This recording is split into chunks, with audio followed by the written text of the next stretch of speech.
Hashem, today's daf is Masechta Avodah Zarah daf Mem Beis, and we are holding. Let's go about two-thirds down of the page. About let's say I would say like 14 lines from the bottom. The Ein Safek Moitzi Midei Vade. Basically, we had a machlokes between Rabbi Yochanan and Rish Lakish, and it's on top of the page of Mem Aleph and Mem Beis, and it's very simple machlokes. Imagine you have a golden calf. A golden calf that was used for an avodah zarah, and all of a sudden a hurricane came and it broke by itself, right? So you see this lonely avodah zarah, people served it, and now it was broken. You saw it being broken by a hurricane.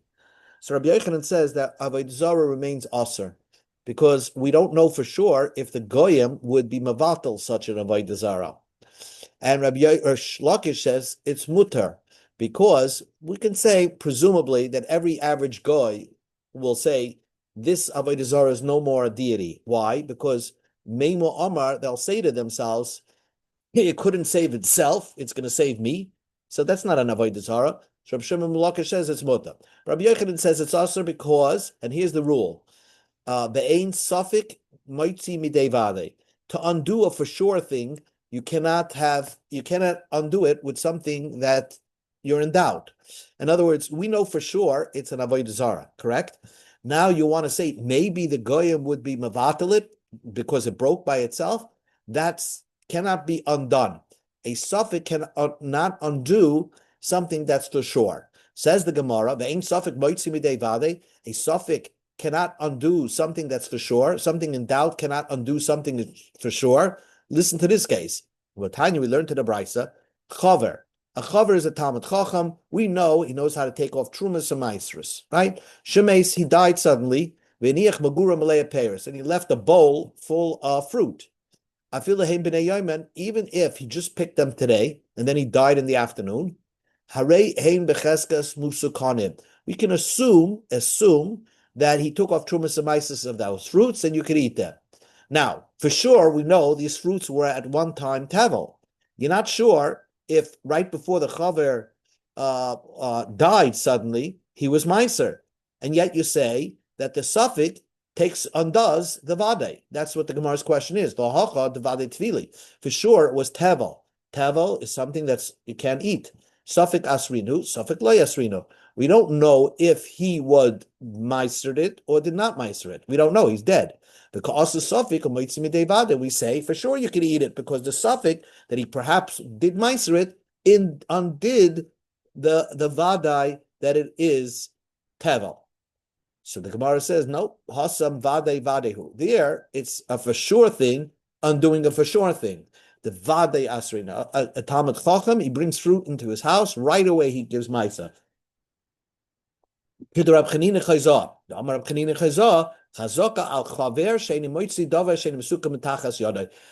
Chacham will never have something that's tevel in his house. He right away corrected. So for sure he gave off trumas and maasros. If you want, I can tell you, suffik v'suffiku. It's a doubt, undoing a doubt. Why? Because we don't even know for sure it's tevel. Because there's a possibility that it was brought into his house before you did the last malacha of it, before you did the gemar malacha. And the halacha is that if you finish up the production of the fruit in your house, then it's not chayiv trumas or maasros. When is trumas or maasros chayiv? When you do all the work in the field, and you did the gemar malacha in the field, then you take the finished product and bring it into your house. At that point, it's chayiv and trumas and maasros. But if you brought the unfinished product into your house and then you had to do something else, let's say you had to take off some of the shaft, the wheat, or whatever it is, to cover it, so you did it in your house, then it's potter from trumas and maasros. So meila, it's we don't know for sure if this was chayiv and trumas and maasros. After the avik to Rabbi Shaya, let's say he did it like Rabbi Shaya, the Omar, who said, "Marab odem al tviwasa," a person could trick and regarding his produce, and bring it in with the shaft on it, and then he can finish it off, so that right away his animal can eat it, and it's potter for meiser. So we see from there that it's a possibility that it wasn't even chayiv meiser in the first place. So now you have a suffix if it's chayiv meisers, and the suffix maybe he did meiser, so it's a suffix undoing another suffix. Says the Gemara, "Ve'ein suffix moitzi midei vade." Cannot a suffix undo something that's for sure? Let's see this case. What time we learned in the Brisa? Rabbi Yehuda said, Malsa, there was a story. Listen to this story. B'shivchase, there was a maid, let's say a goyish maid, but a goyish maid is like a Jew, and a Jewish maid has a din that if they have a child, you have to give a bris to that boy, and that maid is tamei, right? So this maid, we go to the Amid Aleph, Shel Meitzek Echad B'Rimain, of this tough guy from Rimain, a tough guy, a goy, a Jew. He was a real mobster. Shetila Nefel Babar, that she had a child, and the child's now Jewish, and she threw the dead child into a pit. The question was, they had a question, how long is she tamei? Well, the child, the dead baby, is now somewhere down in a pit. So Uval Kohen, a Kohen came, who was, the most learned person in the town, and he knew the halacha, and he peeked over the pit, Leda, to try to see at the bottom of the pit, im zachem nekeva, if this woman gave birth to a male or a female. As you know from the Torah, there's a difference in tumah length. If you give birth to a male, it's shorter. If you give birth to a female, it's longer. So now we don't know if the Kohen, as he leaned over, became tamei. And the Chachamim said, you know what? He's tahar. This Kohen is not tahar. Is tahar. Perhaps he didn't. If a Kohen puts his hand over a dead body, of course he's tamei. But we're not sure that his body covered over the body of the baby. So maybe he's tahar. Now, why did they say he's tahar? Because there's a weasel or there's a hyena down there, perhaps, and they grabbed the body as soon as it was dropped. So he bent over and saw nothing. Now, you don't know for sure. You for sure know that she threw a dead body into the pit. Suffolk guru, Suffolk loy guru. You don't know if the weasel or the hyena schlepped the body away from the pit or not. Because it's Suffolk, we're saying this Suffolk and will undo the for sure. And therefore, we say that that the Kohen is tahar, despite the fact you only mitar him because it's a suffix. Maybe the animal dragged the body away or not. So we see a suffix could undo a certainty.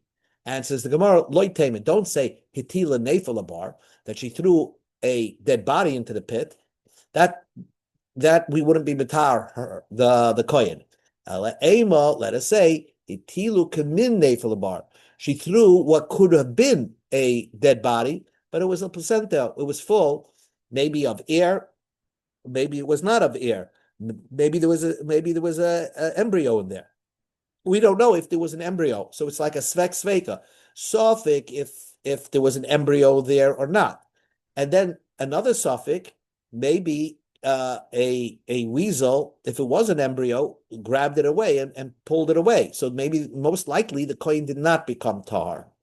Says the Gemara, most likely the Kohen did become tahar. Says the Gemara, how can you say we don't know if they threw a dead body into the pit, but the Brisa says that he bent over to check if it was a male or a female. So it must be that they threw a dead body there. And so the Gemara, that's what the Brisa exactly means. The Kohen bent over to check to see if it was wind or a bunch of liquid that she threw into the pit, or if she threw actually dead body. And once even if he threw a body into the pit, we have to now ascertain if it was a male or female. So that's why when this Kohen bent over that pit to see if it was a male or a female, it was really a suffix if there was a body in that pit in the first place. So therefore the Chachamim went mitar her. Therefore, it's not considered to be a suffix being moitzi midei vade.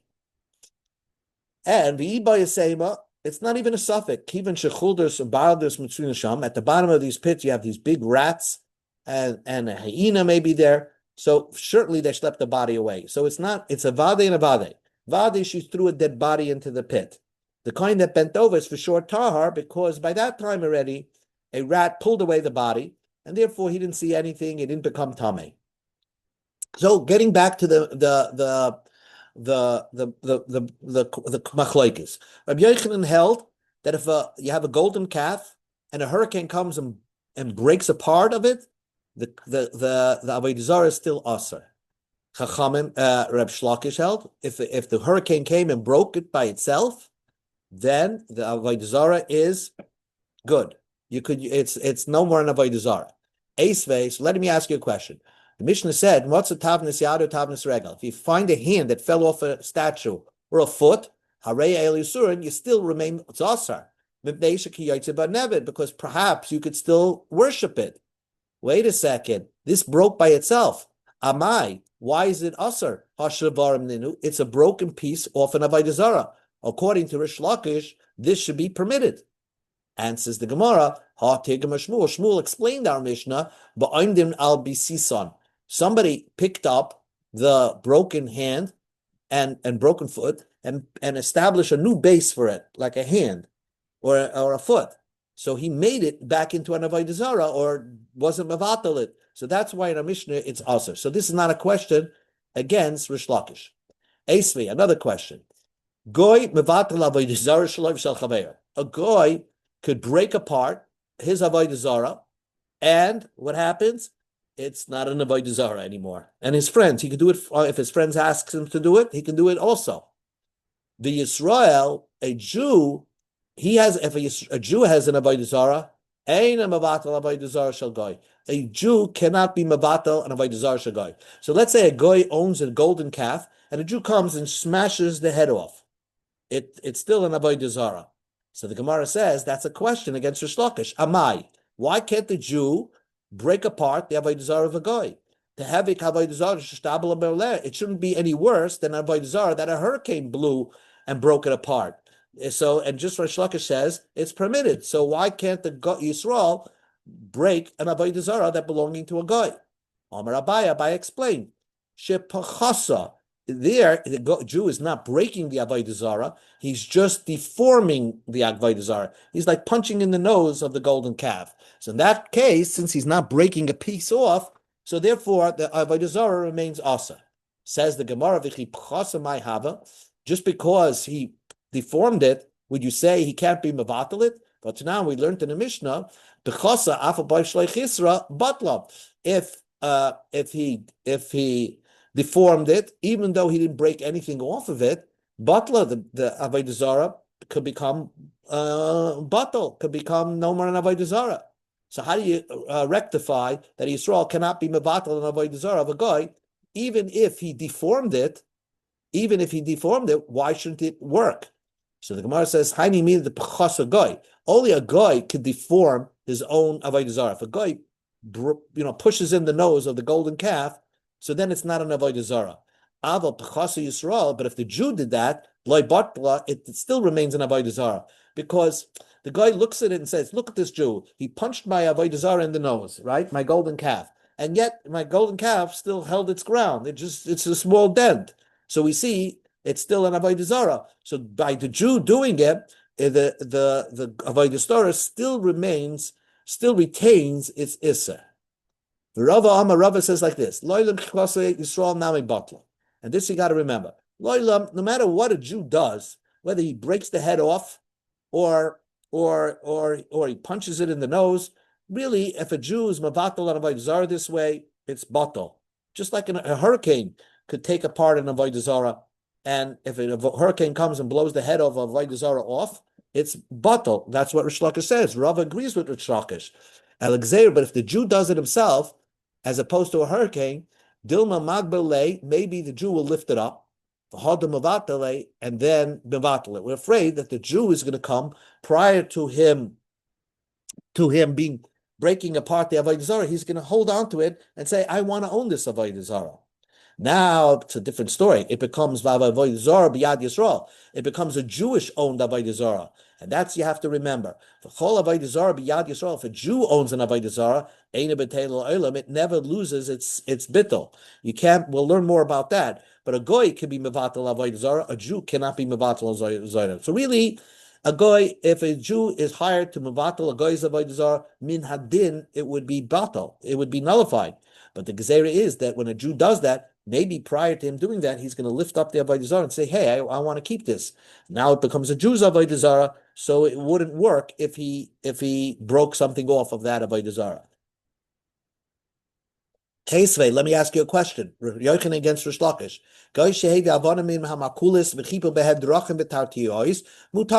A guy that brought stones that was, thrown onto the markulis, Avodah Zarah, where you throw stones. And he took the stones, so he was mevatel the Avodah Zarah. He took the stones that were belonging to the Avodah Zarah, and he now made a road out of it. So mutaris, then the Avodah Zarah is no longer an Avodah Zarah. The guy was mevatel it. And if a Jew did that, asuris, that road remains asa because it's still markulis. Says the Gemara, Amai, why is it asa? Shouldn't it be like an Avodah Zarah that broke apart by itself, right? And Rish Lakish holds, once an Avodah Zarah breaks apart, it's no man Avodah Zarah. And says the Gemara, Hachinamik the Rava will answer like Rava said. Really, it would be batal. But if the Jew did that, if the Jew took the stones from the smarkulis, so then I'm afraid that he's going to first be kaina the Avodah Zarah as his own, and then he won't be able to mivatal it. So Midrabanan said that it never loses its isser. Esve, another question. Goy sheshipa Avodah Zarah l'tzarchai. A guy that shaved off an Avodah Zarah l'tzarchai because he needed the shavings. Let's say he needed it for himself. So then he ushupehel mutarim. So then he is at the Avodah Zarah's mutter and the shavings mutter because he wanted to, break apart this Avodah Zarah. So he broke it into small pieces. Litzar ka, if he did it for the Avodah Zarah itself, then it means he wanted to make it nicer, the Avodah Zarah, by shaving it down a little bit. He asura. Then the Avodah Zarah remains asa. Vishupehel mutarim, and the shipui is mutter, right? The shavings are mutter because he's taking that off the Avodah Zarah. Yisrael sheshipa Avodah Zarah. Yisrael smoothed out an Avodah Zarah with a plane. No matter what's the reason, he v'shupehel asaram.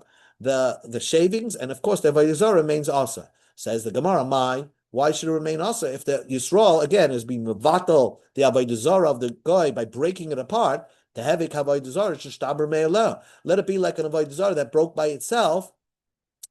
And Reb Shlakish holds an Avodah Zarah that breaks by itself is mutter. So who cares if a human Jew did the breaking apart of the Avodah Zarah? It should be mutter. And says the Gemara, Hachanami Kedaravi, answer like Rava said, that it's a gzeira that maybe the Jew will pick up the Avodah Zarah for himself and want to keep it. And there, it wouldn't help if he's mavatal it later on. Esrei, Rabbi Yossi says, if you find an Avodah Zarah made of metal, shoichek v'zoyra l'ruach ha'matal you break it apart, throw it to the wind or the sea. Amru Loi, so they said to Rabbi Yossi, that doesn't help breaking apart an Avodah Zarah. Afi nasa zevel ksiv li'idbech muchom umim menecherem. It becomes fertilizer if you do it. If you throw it to the wind, it may land on your field and it becomes fertilizer.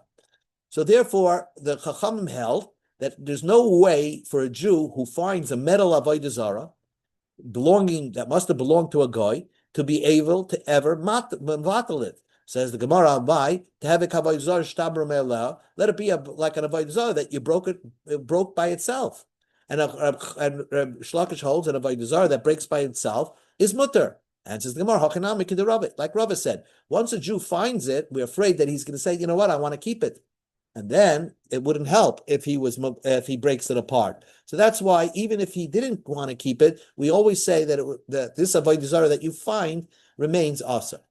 Esve, another question. If you find a dragon, you see, dragon is a dragon. That was an ancient form of an Avodah Zarah. And you found that the head is cut off. You don't know if a guy cut it or a Jew cut it down, mutter. But Vadi Yisrael Chatach, you know for sure that a Jew cut the head off, aser. It's aser. Amai. Why should it remain aser? To have a avodah zarah shtaber melal, it should be like an avodah zarah that broke by itself, and automatically that avodah zarah should be mutter.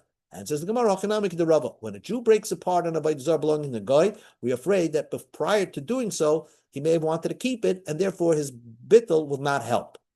Eisve, another question.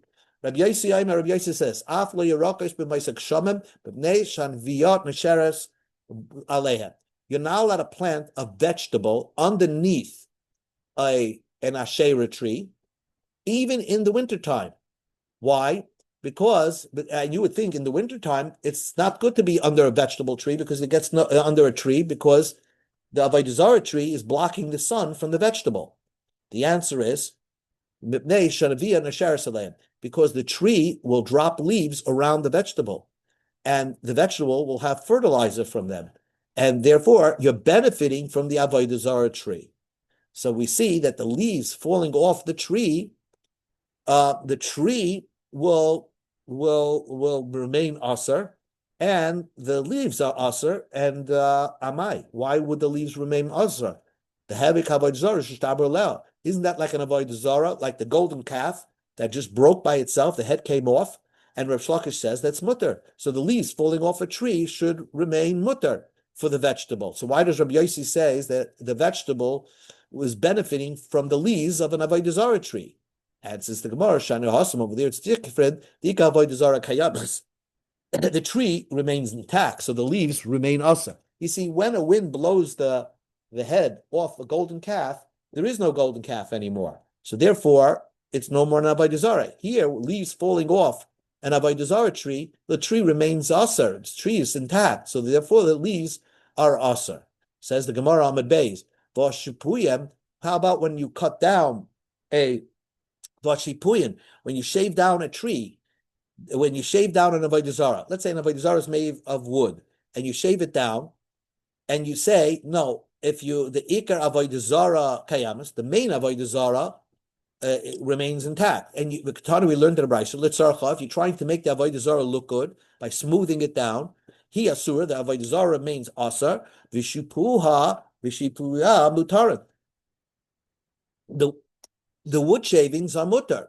Now the question is, you just told me leaves falling off a tree of an avodah zarah tree remain asar, and the wood shavings coming off an avodah zarah remain mutar, and the leaves coming off an asherah tree are asar. So how do you resolve that? And says the Gemara,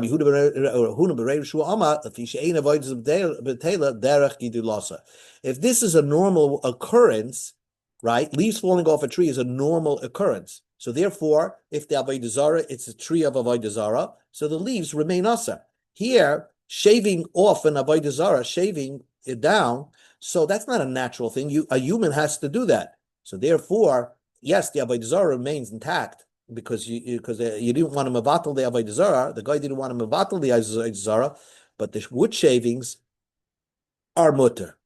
Now we go in the reverse direction. Eisvei Rav Shimon ben Lakish Rabbi Yochanan. Rav Shimon ben Lakish asked the question Rabbi Yochanan.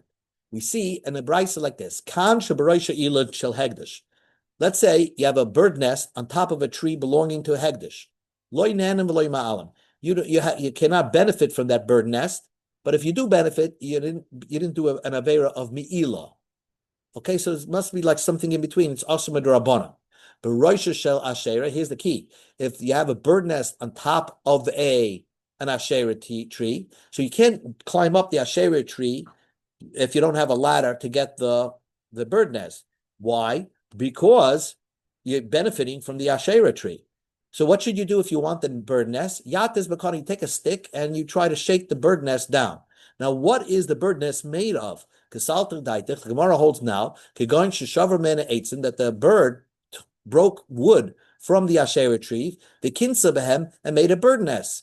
Ukatani, we said in the Brisa, Yates bakana, you could shake the bird nest down and benefit from the nest. Wait a second, isn't that no different than the leaves coming off the asherah tree?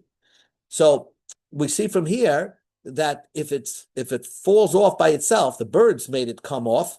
So then that piece is mutter. So that's the question against Rabbi Yochanan. Why is the bird nest mutar? Answers the Gemara. Rabbi Yochanan will say, that the goy brought wood, that the bird brought wood from somewhere else. It wasn't the wood from the Asherah tree. It brought wood from somewhere else and made a nest. I'll prove it to you. Rabbi Yochanan says, I'm correct, that it's talking about the birds brought wood from somewhere else. It's only Asmer Drabanan.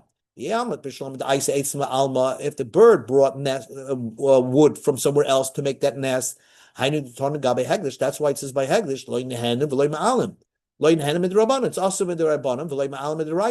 because it's this nest is not really from the Hegdish tree. That's why it's only also by the bottom. It's not a holy nest. If the bird made the nest from the Hegdish tree, so why don't you get why isn't it usher why isn't it usher? Kadisha isn't it a holy nest? So the Gemara says, "Me the area. Who cares?" A beautiful thing. The person was mekadesh the tree, and therefore the bird took the whatever grew extra after you made the tree holy. From that extra growth, the bird made a nest from that. And that doesn't become holy. The only holy part of the tree is when the person was mekadesh it. If the tree grows, that part has no kedusha to it. Therefore, it's no proof to Rabbi Yochanan that it must be talking that the bird made the nest from somewhere else. It could have made the nest from the tree itself. And the tree itself doesn't have any kedusha because the bird is taking from what it grew. Another minute. Rabbi Yochanan says, I have another terrace. My yatis, what does it mean that you can knock the nest down? Yatis be'afroichem. Not that you could benefit from the nest. The nest is aser, because Rabbi Yochanan holds that if it broke by itself, it still remains aser. If you have a Avodah Zarah tree and a branch falls down, it still remains aser. But what you could benefit is from the chicks in that nest. I'll explain you. If there are chicks in the nest, then whether it's Hegdish nest or a Avodah Zarah tree or a Hegdish tree, mutarin, you can benefit from the birds. The beitzim, if there are eggs in that nest, they both usher, whether it's a Hegdish tree or an Avodah Zarah tree, because it needs the tree. It's like the eggs, it needs the tree in order to hatch. So therefore, the eggs remain usher. If you have little chicks that were just born that still need its mother, that have a din of eggs, and then you're not allowed to knock it down from the tree. So when does the Mishnah say you're allowed to knock it down from the Avodah Zarah tree? If it's talking about if it's a baby chick, you knock down the nest in order not to use the nest, because that's usher, because it's from the Avodah Zarah tree, but in order to use the chicks. Half a minute, let's just do this Mishnah, and then we'll stop. Hamoitzi Kaleb, a person finds a keli, va'aleim tzura sachama, and it has a representative of the sun on the keli, or tzuras levano, for it has the moon, a representative of the moon. Tzuras drakan, it has a picture of a dragon. So then you for sure know that they worship the Avodah Zarah, they worship that vessel. So because of the picture that's on it. Then throw it into the salt sea, and nobody could benefit from that, because it's a for sure Avodah Zarah. Rabbi Shimon ben Gamliel says, if it's a fine type of keli, like a bracelet, asurin, then you know for sure they worshipped it. Shal mavuzin, but if they put, let's say, on a spoon or dish or a cup, not a honorable keli, let's say they put a cross on it, so then it's not an Avodah Zarah, it's just a symbolism. So then it's mutter. It's mutter. So that's what the Gemara says. So the Gemara will finish off over here. Remember, that they only bow to these type of Avodah Zarah, a moon, sun, and a dragon. With a minu, hashoichet l'shem yam, l'shem nahar, l'shem midbar, l'shem chama, l'shem levon, l'shem kachav, l'mazal, l'shem michal, saragol, l'shem shilton, katar, elizif chemesim. Goyim, shech, and serve anything, rivers, deserts, sun, moon. So why does the Mishnah only list that the goy will only serve the sun, the moon, and the dragons? Abai explained. Finally, a goy will worship anything. Meitzur mafalchi, but to draw an image and then worship, hanim flosik the chashivi, these are special items. The sun, the moon, the dragon, sari luhu, they would make a picture of it, upalchulu, and then bow to that picture. The midiachrini, for something else, another type of avodah zarah, let's say a desert, they'll only make it for a beautification, but not to use that item that they drew the picture on as an avodah zarah. Okay, we'll stop right here.